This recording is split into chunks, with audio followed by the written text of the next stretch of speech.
Buenas tardes, amigos. Gracias por estar con nosotros haciendo esta sobremesa. El fin de una película y el fin de una oportunidad también.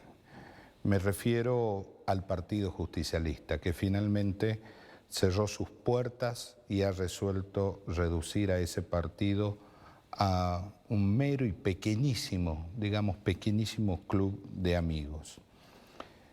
Un señor que se llama Gerardo Morales agarró prolijamente algunas tablas y las fue clavando de una a una y logró construir un cadalso.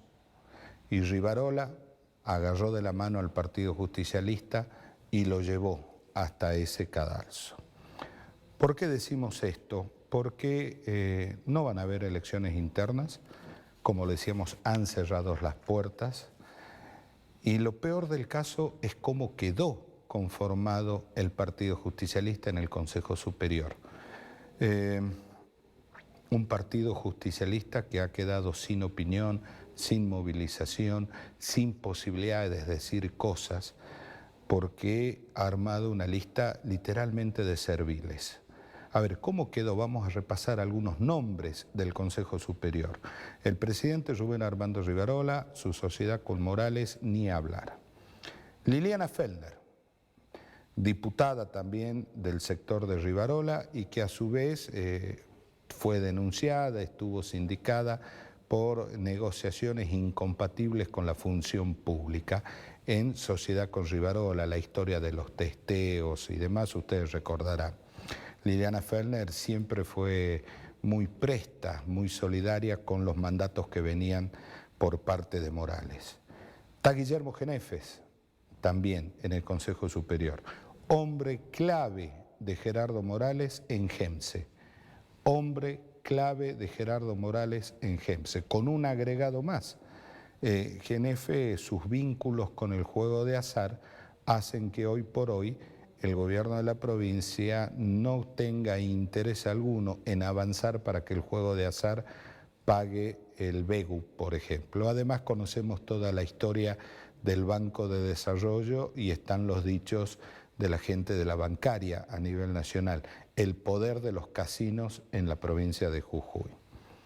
Leila Chaer, primera candidata a diputada nacional, es considerada como la pata de la cámpora dentro del gobierno de Gerardo Morales. Walter Basilio Barrionuevo, ex gobernador de la provincia y ahora empleado de Rivarola. Aparece la señora Daniela Vélez, que es la nuera de Rivarola. No le conocemos trayectoria política a la señora Daniela Vélez. Después aparece Eduardo Rivarola, hijo de Rubén Armando Rivarola. Una señora María Uriondo, no registra mayores antecedentes políticos. Alfredo Gerri, que tiene en el mérito de ser el cuñado de Rivarola. Valeria Gómez, una dirigente que responde a Carolina Moisés. Daniel Almirón, exdiputado y actualmente empleado de Rivarola. La señora Vilma Rivarola, hermana de Rubén Armando Rivarola. Aparece Mara Ferreira, hija de Julio Ferreira. Recordemos que tanto Julio Ferreira como la señora Mara Ferreira aparecen en la política enfrentándolo a Rivarola, justamente en un sector absolutamente distinto, pero en un pestaneo resolvieron cambiar de monta. Fernando Posadas, otro diputado, también rivarolista, siempre presto a aprobar cualquier cosa que llegue por parte del gobierno de Gerardo Morales. Jorge Rodríguez, hombre de camioneros. Recordemos lo que pasaba con los camioneros que estaban varados en la ruta cuando Morales había resuelto que no pasaba ningún camionero por acá. Jorge Rodríguez se llamó a silencio, mientras tanto la gente que estaba en la ruta pedía por lo menos agua. Rodríguez ni agua le acercó. Verónica Valente, concejal también de Rivarola, aunque no sé si es más propio decir concejal de Rivarola o concejal del IMSA, o aunque al fin y al cabo da exactamente lo mismo. Valente también llega al Consejo Deliberante con una posición política firme, concreta en contra de Rivarola y a los 5 minutos algo la convenció. Y la última consejera es Lorena Navarro, también una señora que pertenece al sector de Carolina Moisés. En realidad este es el PJ que quería Gerardo Morales, es un PJ a su justa medida, un PJ sin opinión, un PJ sin posiciones políticas, un PJ que simplemente se va a dedicar a acompañar y a aplaudir los mandatos que surjan desde la Casa de Gobierno. La pregunta es qué va a pasar el 14 de noviembre, el día de las elecciones generales, donde va a haber un partido justicialista que no va a tener adentro de sus puertas al peronismo. El peronismo está afuera y el peronismo está lamentándose que no lo dejaron participar. La pregunta es, ¿el peronismo va a salir a militar la campaña de Leila Chaer? Me parece raro por las voces que se están escuchando en estas horas. Insistimos, todo a pedir de Gerardo Morales. Y Rivarola una vez más va a ser el mariscal de la derrota. Va a ser la 7ª derrota consecutiva de Rubén Rivarola en una contienda electoral. En el programa de hoy vamos a hablar de otro tema que también preocupa muchísimo, ¿no? Y es estos cambios de idas y vueltas de Morales, que primero hay feriado, después no, después de vuelta sí. Todo un sector turístico y gastronómico que se preparaba, después dejó de prepararse, ahora vuelve a prepararse. Estas lógicas absolutamente esquizofrénicas que tiene el gobierno. Hoy nos va a acompañar el secretario general de UTGRA, me estoy refiriendo al señor Juan Carlos Martínez. 30 segundos y estamos con él.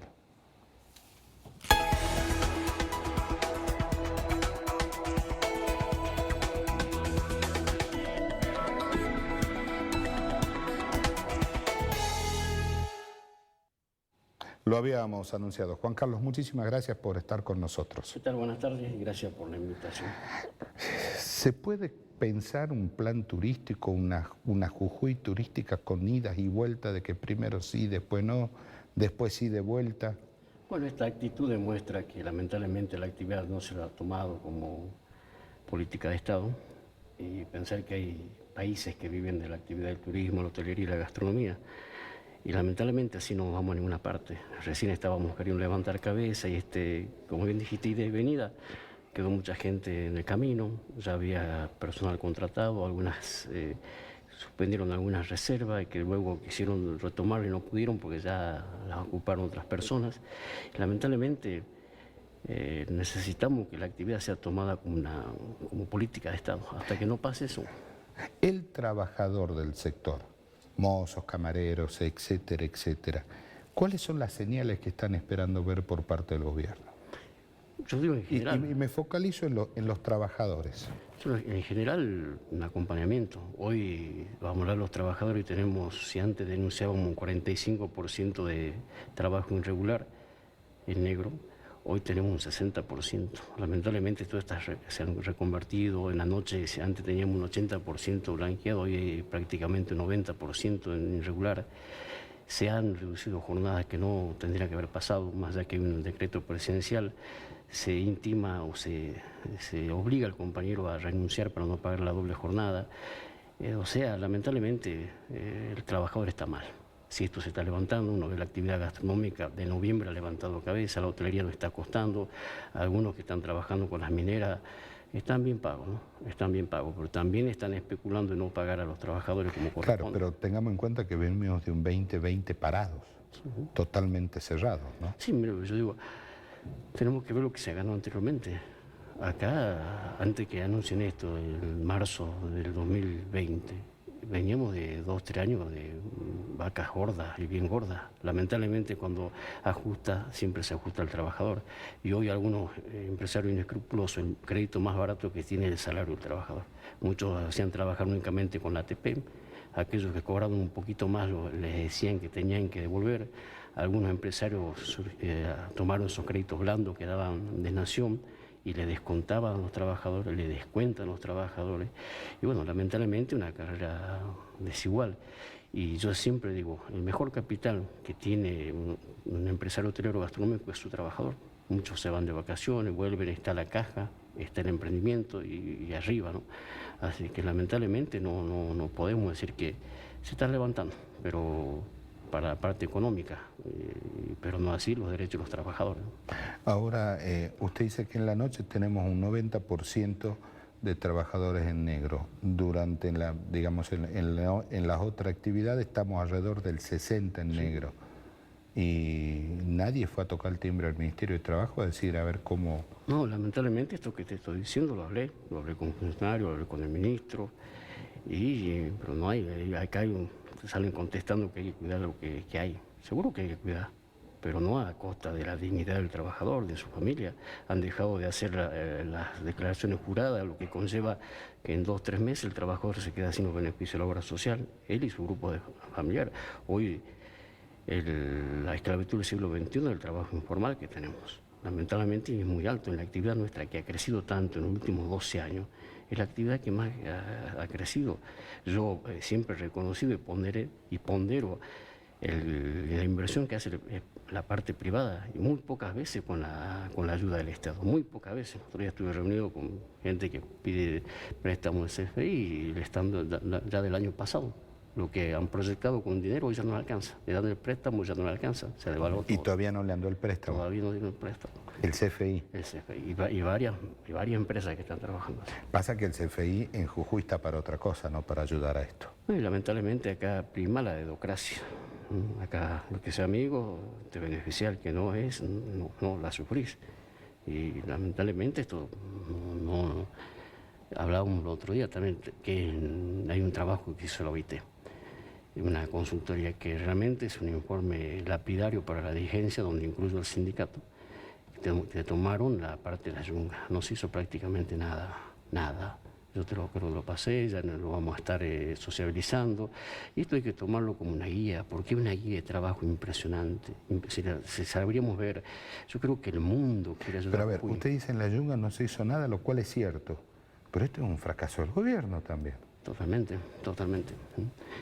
Algunos que crecieron en San Francisco, algunas localidades de ahí, crecieron por inercia, con ganas propias del que tiene ganas de invertir, de crecer acá en Jujuy.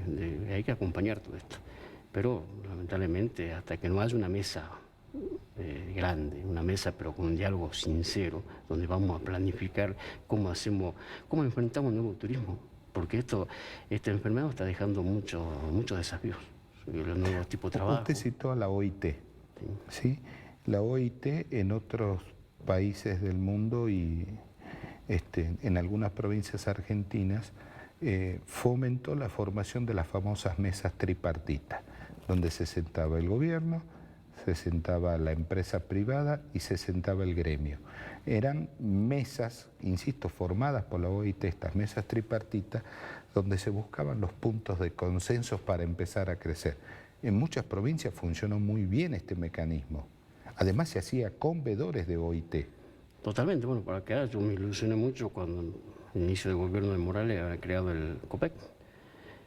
Estaban todas las fuerzas políticas, todos los actores que hacen a la producción, al trabajo.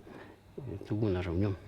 Lamentablemente yo me ilusioné mucho. Digo realmente que es algo lo que necesita Jujuy.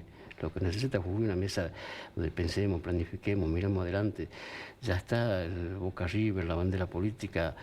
Hablaba recién del PJ. A mí en los últimos 20 años el político ha logrado destruir la ideología. Y lamentablemente al PJ lo han destruido. El PJ es el pueblo, se construye de abajo para arriba, no de arriba para abajo como quieren hacer ellos. Hoy el verdadero peronismo está en la casa, está enojado, está esperando, está desesperanzado de la dirigencia, donde incluye la parte sindical, ¿no? Porque creo que, te lo decía hace rato por el aire, lo que estamos viendo es un fracaso dirigencial. No se han creado cuadros, no hemos creado para insertar a la gente que se motive en la política, en participar, en construir. El peronismo es construcción. Acá lo que tenemos es un permanente desgaste, un permanente ir contra el otro, y bueno, lamentablemente estamos muy mal, ¿no? Todo gobierno necesita una oposición. Es una necesidad que hay. Pero a este gobierno no les interesa tener una oposición, porque se supone que una oposición enriquece las políticas de gobierno. Y tendría que ser, bueno, vuelvo a decir, la dirigencia cuando estamos a la altura de las circunstancias, ya no hay, a mi entender, ya no hay convicción, todo es conveniencia, que hay para mí, que llevo, que saco o que pongo, y lamentablemente no se piensa, el político se ha alejado de la realidad de la sociedad, esos son ellos propios. Bien, ahora están catalogados como una casta, digamos, privilegiada en este momento, en lo que estamos viviendo la enfermedad, la pobreza. Creo que esta pandemia, más allá de las políticas erróneas, nos retrocedió a Jujuy 30 años atrás. Hoy la pobreza que hay, el hambre que hay, y no hacemos nada. Toda la dirigencia tenemos una responsabilidad social, más allá del espacio que ocupemos o a quien representemos. Jujuy es riquísimo, a mi entender. Usted tiene un gremio donde hay personas que tienen trabajo, ¿sí? Algunos mejor pago, otros peor pago, algunos en blanco, otros en negro, pero gente que tiene trabajo. A pesar de eso, ¿usted ve pobreza? Sí, hay pobreza. Hoy tenemos, según los estudios, tenemos 72 pesos para lo que era la pobreza. Siempre dijimos, denunciamos un 45% de la sociedad jujeña está bajo la línea de la pobreza.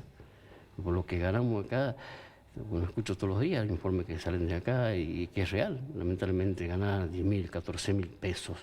¿Qué haces con eso? Acá tenemos muchas madres que son familia y que ganan eso, 15, va a llegar a 20.000 pesos. ¿Qué se hace?